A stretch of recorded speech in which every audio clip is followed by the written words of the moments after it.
یمن کا ایک قبیلہ تھا بنو کلب.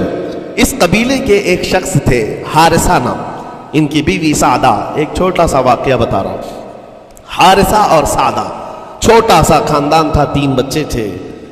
حارثہ کے بیٹوں میں ایک بیٹے کا نام ہے زید. نام یاد رکھے، بہت امپورٹنٹ نام میں ذکر کر رہا ہوں. ایک ہی نام ایسا ہے جو قرآن میں آیا ہوا ہے، وہ زید. یہ حارثہ کے بیٹے زید ہے، بیوی سعدہ ہے.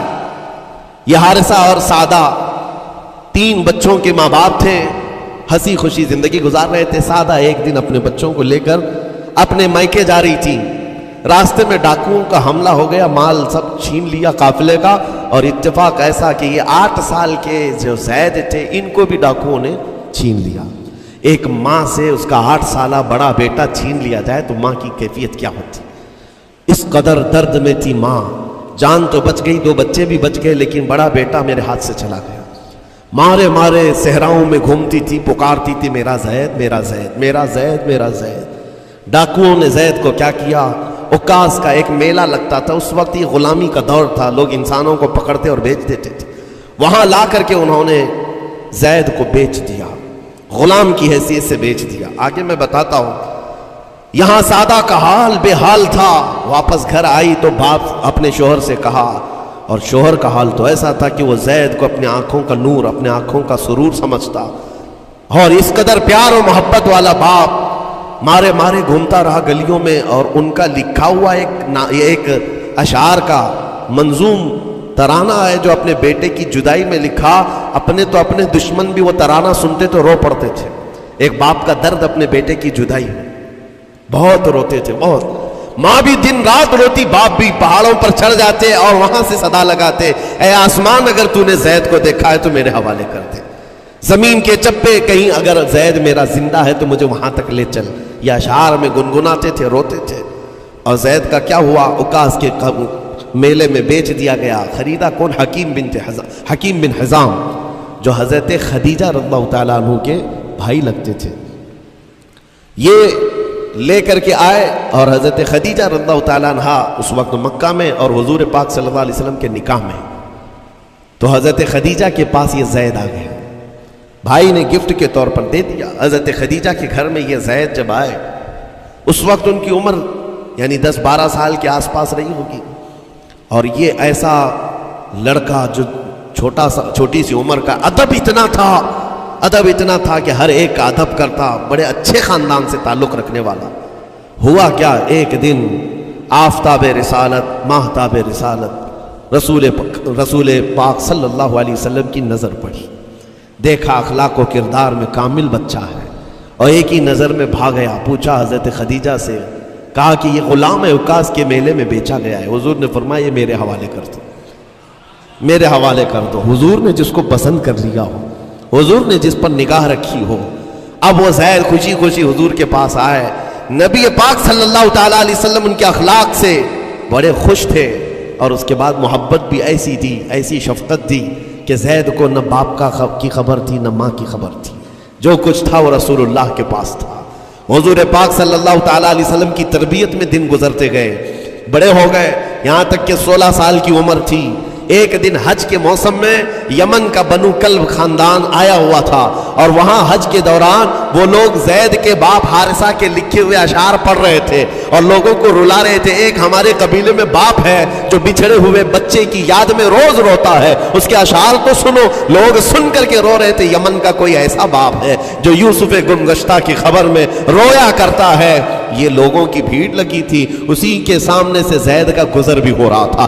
بنو کلب کے لوگوں نے زید کو دیکھا، پہچان لیا، یہی تو وہ بچہ ہے جس کی یاد میں اس کا باپ روتا ہے. اور اس کو بلایا اور کہا تیرا نام؟ کہا زید. باپ کا نام حارثہ. کہا یہی تو ہے جس کے غم میں پورے اشعار پڑے جا رہے یمن میں.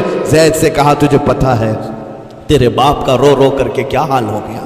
تیری ماں صحراؤں میں آواز دیتی ہے، پہاڑوں پر چڑھ جاتی ہے. ایک بچے کے لیے اس کے ماں باپ کی جدائی بتا دینا کتنی بڑی بات تھی. میرے عزیزوں، سالوں کی یہ گم گشتہ خبر پھر سے واپس مل گئی ہے. زید نے کیا کہا کہ اب میرے ماں باپ سے جا کر کہہ دیں کہ رونا دھونا بند کریں، اونٹوں کی طرح ادھر ادھر بھٹکنا بند کریں، انہیں میرا سلام پہنچائیں اور کہیں انہوں نے جہاں مجھے دیکھنا تھا اس سے بہتر جگہ میں ہوں. اس سے بہتر جگہ میں ہوں۔ یہ بنو کلب خاندان گیا یمن، جا کر کے باپ سے کہا، حارثہ سے اور سعدہ سے، خبر تمہارے لیے اچھی لائے، تمہارا گم ہوا بیٹا جو پچھلے 10-12 سالوں سے تمہیں نہیں مل رہا تھا، وہ حرم کعبہ کے پاس ہمیں نظر آیا ہے، غلام بنا کر لوگوں نے بیچا ہے اسے، لیکن وہ ایک ایسے حسین و جمیل کی غلامی میں ہے، ایک ایسے حسن والے کی غلامی میں ہے کہ زید وہاں سے ہٹنا نہیں چاہتا۔ باپ نے کہا میرے کلیجے سے پوچھو مجھ پر گزرتی کیا ہے، اس کی ماں سے پوچھو، ایک نظر دیکھ لے گا وہ واپس ہماری جھولی میں آ جائے گا۔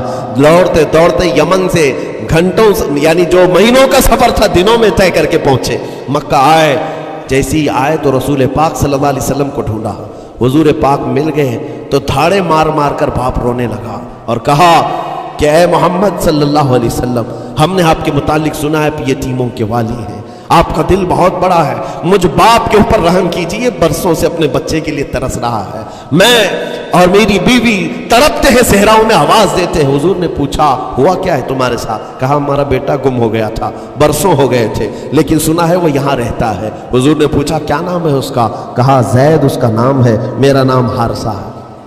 حضور پاک صلی اللہ علیہ وسلم کے محبوب زید کے بارے میں پوچھ لیا، حضور جس سے خود محبت کرتے ہو، حضور جس سے محبت کرتے ہو، باپ نے پوچھ لیا۔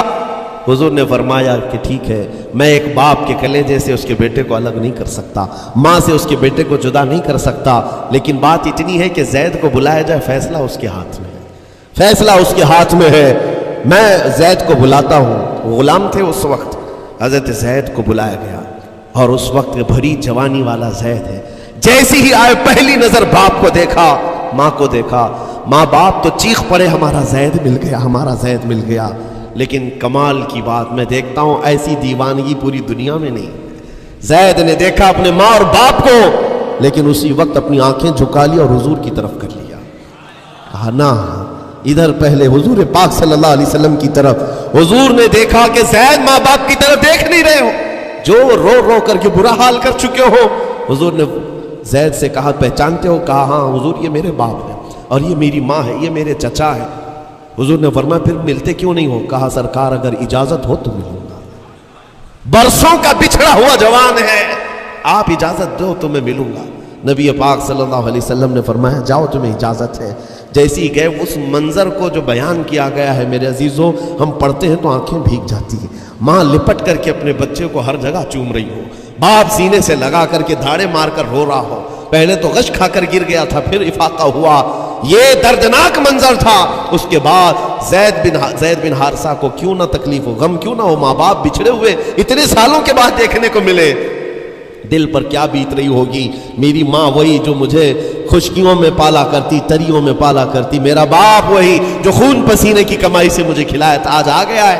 حضور پاک صلی اللہ علیہ وسلم نے کہا زید یہ جو جذباتی منظر ہے اس کو ختم کر کے اب اعلان کر دو کہ تمہاری ماں آئی ہے تمہیں یمن سے لینے کے لیے، تمہارا باپ آیا ہے، تمہارا چچا آیا ہے تمہیں یمن سے لینے کے لیے، میں نے فیصلہ تمہارے حوالے کر دیا ہے، میں اپنے غلامی سے تم کو آزاد کر دیتا ہوں، تم بغیر کوئی فدیہ لیے ہوئے، بغیر کوئی پیسہ لیے ہوئے، اس وقت اپنے غلام کو کوئی چھوڑتا نہیں تھا، لیکن تمہاری ماں کا درد دیکھا نہیں جا رہا، میں آزاد کر دوں گا بغیر کسی فدیہ کے، تو اپنی ماں اور اپنے باپ کے پاس جا سکتا ہے۔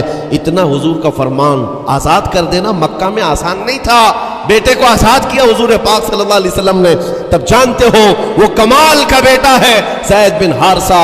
اسی وقت اپنی ماں کو دیکھتے ہیں، باپ کو دیکھتے ہیں، چچا کو دیکھتے ہیں، اور اس کے بعد مکہ والے یہ منظر دیکھنے کے لیے جمع تھے، مخاطب ہو کر کے کہتے ہیں اے سارے مکہ والوں گواہ ہو جاؤ، میں اپنی زندگی حضور محمد مصطفیٰ کے لیے وقف کر دیا ہے، میں نے محمد عربی صلی اللہ علیہ وسلم کے لیے زندگی وقف کر دی ہے، نہ مجھے یمن جانا ہے، نہ مجھے بنو کلب جانا ہے۔ ماں اور باپ دیکھتے رہ گئے، باپ نے پوچھا زید آزاد کیا گیا ہے اور آزادی کی زندگی کو چھوڑ کر تو غلامی کی زندگی کو قبول کر رہا ہے؟ زید بن حارثہ نے اس وقت تاریخی جملہ کہا تھا، کہا بابا آپ نے جتنی شفقت کی ہوگی یا 1000 ماں باپ مل کر اپنے بیٹوں پر جتنی شفقت نہیں کیے ہوں گے، اس سے زیادہ شفقت محمد الرسول اللہ نے کیا۔ میں ہزار آزادیوں پر اس ایک غلامی کو، میں ہزار آزادیوں کو قربان کرتا ہوں اس ایک غلامی پر، میرے لیے زندگی بھر یہ غلامی کافی ہے۔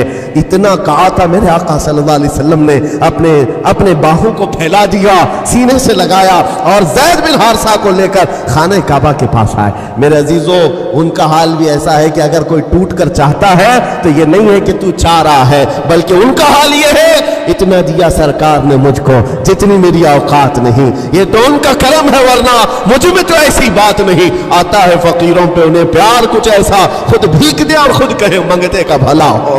حضور اکرم صلی اللہ علیہ وسلم زید بن حارثہ کو پکڑتے ہیں، خانہ کعبہ کے پاس لے آتے ہیں۔ ہجوم جمع تھا، مکہ والے سب کھڑے تھے، تب نبی پاک صلی اللہ علیہ وسلم اعلان کر کے کہتے ہیں، اے مکہ والوں سن لو، آج سے زید کو میں نے آزاد کیا ہے، اور صرف آزاد نہیں، آج سے یہ میرا وارث ہے اور میں اس کا وارث ہوں،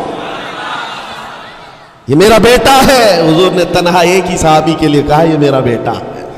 اور اس کے بعد زید بن حارثہ کو لوگ جو مکہ میں پکارتے تھے زید بن محمد کہتے تھے، محمد کا بیٹا زید، رسول پاک صلی اللہ علیہ وسلم کے بیٹا ہونے کا شرف پایا ہے۔ میرے عزیزو، یہ جنہوں نے حضور صلی اللہ تعالیٰ علیہ وسلم کے دربار کا ایک بار مزہ چکھ لیا تو وہ پھر یوں ہی کہتا ہے پھر کے گلی گلی تباہ، ٹھوکریں سب کی کھائی کیوں، دل کو جو عقل دے خدا تیری گلی سے جائے کیوں۔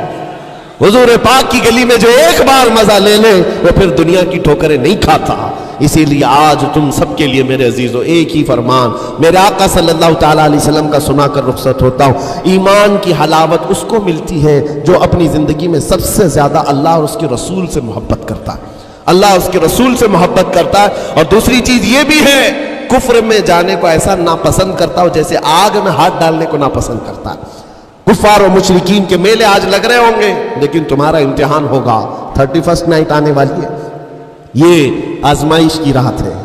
لوگوں کو دیکھا جائے گا کہ تم کون سی عیاشیوں میں جاؤ گے، تم اس رات کو کیا دنیا داروں کو دیکھ کر ان کے پیچھے بھاگ جاؤ گے۔ ایک بات یاد رکھو، شیروں کو جس کام کے لیے پیدا کیا گیا اسی کام پہ رہنا چاہیے، اور شیر اگر اپنا کام بھول جاتا ہے تو کتے اس کے اوپر لگ جاتے ہیں۔ تمہارا کام کتوں کی طرح بھونکنا نہیں ہے، تمہارا کام شیروں کی طرح دھاڑنا ہے۔ میرے عزیز محمد عربی صلی اللہ علیہ وسلم کے وہ شیر جو گٹر اور نالی کے لیے نہیں پیدا کیے گئے، اعلیٰ اخلاق و کردار کے لیے پیدا کیے۔ تم امت محمدیہ خیر امت ہو، شراب پینے کے لیے نہیں، جوا کھیلنے کے لیے نہیں، تاش کے پتوں پر مال اڑانے کے لیے نہیں، غلط نگاہوں کو پھیلانے کے لیے نہیں، آوارہ گردی کے لیے نہیں پیدا کیے گئے۔ تمہاری نسبت رسول اللہ سے ہے، اتنی بات یاد رکھو، اللہ نے مجھے خیر امت کہا ہے۔ میری آنکھیں اٹھ رہی ہیں تو فرشتے بھی دیکھ رہے ہیں، رب تعالیٰ دیکھ رہا ہے میرے چلنے پھرنے کو، رب تبارک و تعالیٰ اس کے علم سے کوئی ایک ادا بھی میری بے خبر نہیں ہے، غافل نہیں ہے۔